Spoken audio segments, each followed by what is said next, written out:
Äitis näköinen Stöckman. Se lähetään mulle 1152 € lasku. Ennen kuin mä saan sen Moncler takaisin, mä en maksakaan vittuakaan euroakaan. Bitch ass nigga.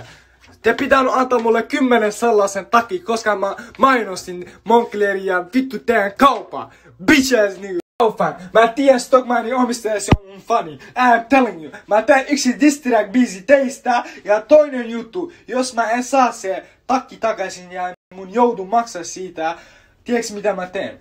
I'm telling you, mä valmistautun porukkaa. 200 ihmistä suoraan, me tullaan tyskeissään koko sun kaupaa, vaikka siellä on 100 vartija, mä en vittuakaan kiinnosta. Tiedätkö mitä mä teen? Mä tyskeissään kaikki Monclerit siellä, mä tyskeissään kaikki, tiedätkö merkkivaatteet siellä, kaikki kallis. Hey fam, don't play with me my brother. Sä et tiedä miten paljon ihmisiä sanonut mulle, että millä me mennään tähän yhdessä tyskeisiin. Mä tehdään tälle 200 ihmisiä on valmiina, tule mukaan tähän tyskeisiin sun kaupasta. Kaikki maski, koronamaski, no face, no case. Sä et oo yksi meistä fam.